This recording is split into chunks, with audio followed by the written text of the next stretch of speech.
Hey there, Mark Satterfield here. Thanks so much for joining me. As you might imagine, a lot of my conversations with my clients revolves around how can we actually go and develop brand new relationships with wealthy and affluent clients. And this is especially the case I find when people have been working off of referrals for pretty much all of their new business, which of course is fine. I mean, referrals are awesome, but at some point in time, what happens is you lap the track and you just wind up talking to the same people over and over again, and you need to expand your services.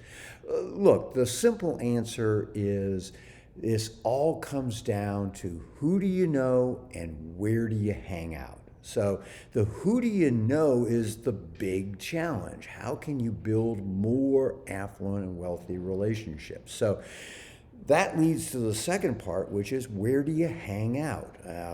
Are you going to the charity and fundraising events? I mean, I live in Pinehurst, North Carolina. We are by no stretch of the imagination a large community. We are an affluent community, and First Health, which is our large medical provider here in town, which is totally awesome, has periodic fundraising events which enable people like you, me, and everyone else to get to know each other. And who does it attract? Well, it attracts people who have disposable income, because those are the people who are being invited to these types of events. You need to go to those kinds of events. Yeah, the first time you go, it's going to suck because you don't know anyone.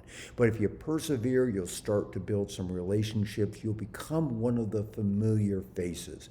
Another part is, where do you go to eat dinner? Are you going to the dive bar or are you going to the nice restaurant? One of the things that's worked really well for a client of mine by the name of Eric Kessel, who's a luxury real estate broker in Denver. And he had been doing, good business, but he wanted to break into the luxury real estate segment. And what he wound up doing was to going to a high-class seafood place and a high-end steak place, and he would have dinner at the bar.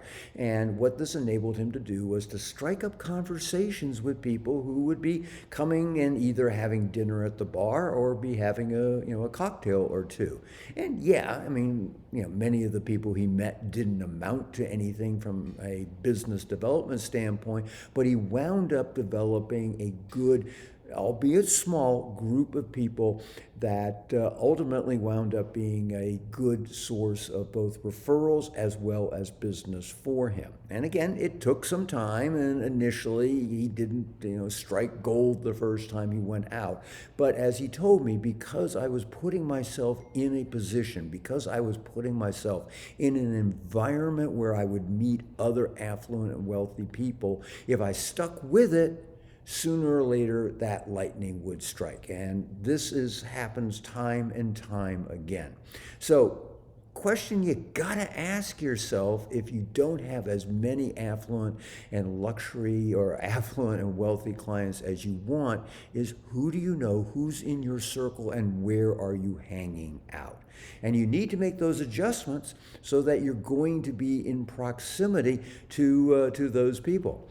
Marion and I are heading out tonight. We're going to downtown Pinehurst. They're having a exotic car show. That should be kind of cool. I don't know much about exotic cars, but I think it will be kind of interesting. And guess who's going to be there? Yeah, if you're a luxury real estate broker, if you are a financial advisor, if you are selling any kind of high-end service in our community, that would be something you'd want to be at. And I tell you, there's nothing unique about Pinehurst, North Carolina. There's all these types of things where you live. You just got to seek them out, and then you got to not be a wussy nut and go, maybe I'll do it next time. You got to show up, realizing that it's going to take some time to build those kinds of relationships. But if you persevere, you're putting yourself in that environment where good stuff can happen to you. All right. Hope this gives you some good motivation to get out there and meet the kinds of people who can help you grow your business. This is Mark Satterfield. As always, thanks so much for being a part of my community. Until we talk again, bye for now.